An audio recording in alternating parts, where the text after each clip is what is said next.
Greetings, I am Isabella. On this fine day, I'll be talking about birdsong identification. Now, who here bird watches? Now, if you don't bird watch, then you might be wondering why bird watching is important. Bird watching, which Song ID is a part of, helps your mental health. Most of the proof is in personal experiences.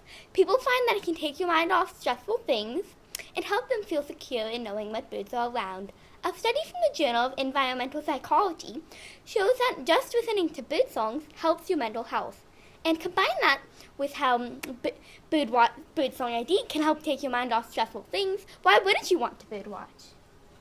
Now that we know why we should identify songs, now we need to know what bird songs are. Bird songs are used for attracting a mate, for entertainment purposes, and protecting their territory. Calls are, and songs are long and complex. Calls are a little different than songs. Calls are shorter and less complex than songs, and are more practical and common. Bird songs are used for attracting a mate, for entertainment purposes, and protecting their territory. Some birds, like these northern cardinals, use both song and plumage for attracting a mate, so this cannot be used for identifying the hue of the bird. Bird songs are long and complex, and because of this, most cannot be identified properly without using a spectrogram, a tool that shows you the frequencies of the song. It's important to know some of the big bird alarm calls in your area, because you'll know when to back off so you don't piss off anger or get dive bombed by a mama bird. Now, we can get on to what you came here to do. Identify bird songs. A good first step is to learn some of your local bird songs through a recording. This will help you filter down the white noise and will be used as a basis for identifying bird songs. For example, if you know what a hermit thrush sounds like, you'll know if you're listening to a thrush or not, because most thrushes sound similar. Of course, there are exceptions to this rule, but they are far and few. They are far between and few.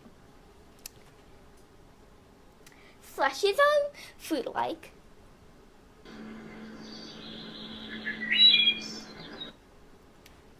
Wrens are chatty and end with a trill.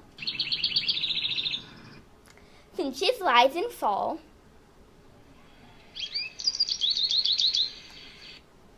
Flycatchers have a nice stop in the middle.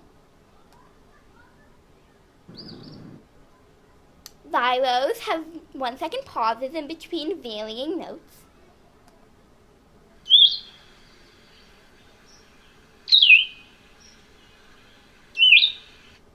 And warblers are high-pitched.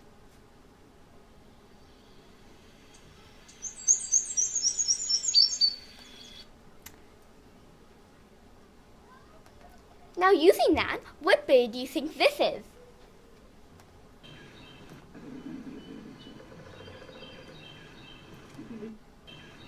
Other than the woodpecker in the background. Right, it's a viro. Now, what viro is it? Is it the red-eyed, Philadelphia, or blue-headed viro? To know this, we need to know a little bit more about the viros. Red-eyed viros are the most common and aren't born singing, but learn their songs when they reach adulthood. And because of this, their songs can be warped or change a little bird to bird, depending on which songs they hear. Philadelphia viros just passed through where this was filmed, Connecticut, on the migration to Canada. And the blue-headed viros like to nest and live in coniguous forests, aka forests that are made up mostly of evergreens. And this forest was not like that. Let's listen to the songs.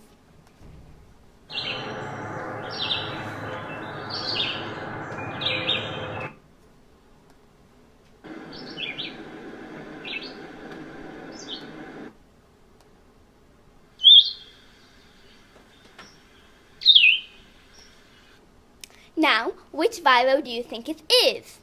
Wait a second. None of them sound like the original video. Now, remember that I said that the red-eyed learns in songs instead of being born with knowing how to sing? It probably picked up on the other two virus songs or other bird songs to change it in a way. It's very common to have this happen for some regional pitch differences in the bird songs. But if you hear the same song in more than a mile from where you originally heard it, it's definitely another bird singing. So you need to go back to step 1, using your local bird songs as a basis. You see how an internet connection and a little bit of insight can help you? Well, here's some more resources to help you on your birding journey. This is a QR code about protecting birds from being killed by invasive species. And this is a bird watching code of ethics, and everyone should probably follow it. That's all I have for today. Goodbye and happy birding.